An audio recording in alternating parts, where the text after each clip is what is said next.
এই যে সূর্যমুখী ফুলের গাছ চাষ করেছে। সূর্যমুখী থেকে তেল হয় আমরা জানি। সূর্যমুখী থেকে এটার এই যে বীজগুলা ফুলগুলা ঝরে যাচ্ছে, মানে বীজ হলে ফুলগুলা ঝরে ঝরে যাবে আর মাথাটা নিচু হয়ে যাবে। প্রায় যেগুলা ফুল ফুটেছে, যেগুলা ফল আসতে শুরু হয়েছে, এগুলা নিচু হয়ে গেছে। আর সবে মাত্র ফুল, ওগুলা যে ফুলগুলা দেখা যাচ্ছে উঁচু উঁচু হয়ে আছে। এটা খুব সুন্দর হয়ে আছে, এটা খুব সুন্দর হয়ে আছে। এই যে এটা একবারে পরিপক্ক হয়ে গেছে আর কি। কিছুদিন পর এই ফল উঠানো হবে। এগুলা থেকে তেল হয়। সূর্যমুখীর তেল অ্যাভেলেবল না, আমরা বাঙালি সরিষা আর ওই সয়াবিন এগুলা দিয়ে খাদ্যশস্য তরকারি রান্না করি। সূর্যমুখী ফুলের তেল, এর তেলের দামও বেশি, অনেক দাম বেশি। কি করে জানিও না, খাই না মাকে। না না, সূর্যমুখী তেল দিয়ে ইয়া করে খাই। এটা ভারতে বেশি ইয়া হয়, চাষ হয়। জমিটা অনেকখানি জমি,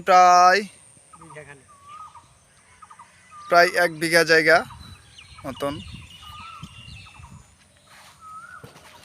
ওই পাশে একটু আছে।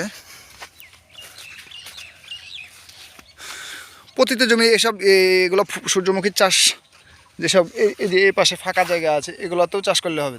অযথা ঘাস লাগিয়ে রেখেছে। এটা অনেকখানি জায়গা পড়ে আছে ফাঁকা, এখানেও এগুলো চাষ করলে পরবর্তী সময় থেকে হয়তো ও পাশেও করবে নাকি। ওটাও ওদেরই জমি না, পাশে কিছু জমি আছে, গম চাষ করেছে। আমার ভাই ছোট মোবাইলে, কত বড় মোবাইল দেখে এরই সব বোনাস করেছে, এই মোবাইলে ছবি তুলছে। আসলে শখ কখনো শখই। আমরা আসলাম একটু ভিডিও করছি, ছবি টবি উঠালাম মাত্র। খুব একটা দারুণ অনুভূতি। এই ছিল, চলেন যাই মামা, আজান হয়ে গেছে যেহেতু। বিহাই তোমার ছোট ফোনে আর ছবি উঠায়ও না। ফোন কোম্পানি যদি এই ভিডিও দেখে তোমার জন্য একটা বড় ফোন পাঠিয়ে দিতে পারে। বোঝা যাচ্ছে ছবি উঠিয়েছে কিনা, এই মোবাইলে তো দেখতে পাচ্ছে না। তো সে যাই হোক, আজকে ঈদ উল ফিতরের দিন। তাকাবাল্লাহ মিন্না ও মিনকুম। ঈদ মুবারক। আসসালামু আলাইকুম ওয়া রাহমাতুল্লাহি ওয়া বারাকাতুহু।